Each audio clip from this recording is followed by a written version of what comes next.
Hello everyone, কেমন আছো সবাই? আশা করছি সবাই ভালো আছো। তো আজকের মিনি ব্লগটা স্টার্ট করলাম একদম সন্ধ্যে থেকে। তো এখন বাজে প্রায় 5টা।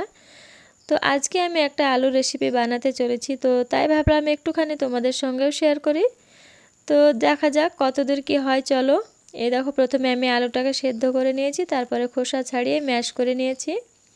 আর এই দেখো, গ্যাসের চুলায় আমি কড়াই বসিয়ে দিয়েছি, তাতে আমি দিয়েছি 2 চামচ তেল, দিয়েছি গোটা জিরে, আর দিয়েছি কাঁচা লঙ্কা, পেঁয়াজকে আমি একটু হালকা করে ফ্রাই করে নিয়ে তারপরে আমি এই দেখো আদা রসুন বাটা দিয়ে দিয়েছি। তো আদা রসুন বাটা দিয়েও আমি একটু হালকা করে ভেজে নিয়েছি, যাতে করে আদা রসুনের কাঁচা গন্ধটা চলে যায়।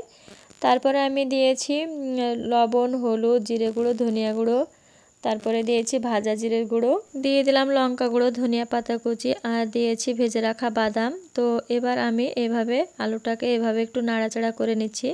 তো এক কথায় ঘরোয়া মশলা যেরকম হয় সেরকম দিয়ে আমি কিন্তু আলুটাকে রান্না করার মতো রান্না করে নিয়েছি। তো তারপরে আমি নামিয়ে নিয়েছি। আর এই দিকে দেখো, আমি ময়দাকে একটা ব্যাটার বানিয়ে নিচ্ছি। এই দেখো, তো সামান্য পরিমাণে দিয়েছি লবণ।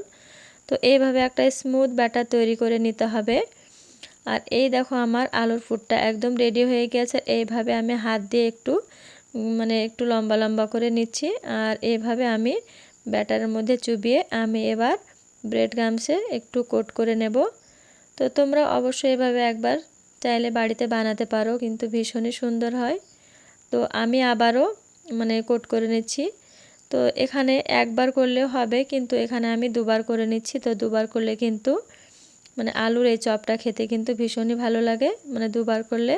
তো এই দেখো, আমার আলুর চপগুলো তৈরি করা হয়ে গিয়েছে। আর এবারও আমি কড়াইটাকে গ্যাসের চুলায় বসিয়ে দিয়েছি। তো তারপরে তেল দিয়ে তেলটাকে ভালো করে গরম করে নিয়ে মিডিয়াম আঁচে আমি আলুর চপগুলো দিয়ে দিয়েছি। আর হালকা ব্রাউন কালার হলে আমি নাড়াচাড়া করে দেব, নইলে ভেঙে যাবে। তো এই দেখো, আমার হালকা ব্রাউন কালার হয়ে গেছে। এবার আমি নাড়াচাড়া করে নিচ্ছি। তো তোমরা দেখতেই পাচ্ছ কতটা সুন্দর হয়েছে, এই দেখো। আর এটা প্রথমে দিয়েছিলাম তাই হয়ে গিয়েছে, তাই আমি তুলে নিচ্ছি। তো কতটা সুন্দর হয়েছে দেখো, মাশাআল্লাহ। চপগুলো কিন্তু অনেক সুন্দর হয়েছিল। তো তোমাদেরকে যেহেতু আমি ভয়েসটা পরে দিচ্ছি, তো এই দেখো, আমার চপগুলো ভেজে নেওয়া হয়ে গিয়েছে। এবার আমি তুলে নিয়েছি। তো কতটা সুন্দর, এই দেখো। তো আমার আজকের এই ভিডিওটি তোমাদের কেমন লেগেছে অবশ্যই কমেন্ট বক্সে কমেন্ট করে জানিও। ভালো লাগলে like, comment, share and subscribe করে আমার পাশেই থেকো। তো আজ তবে বিদায় নিচ্ছি, দেখা হবে নেক্সট ভিডিওতে। সবাই ভালো থেকো, টাটা।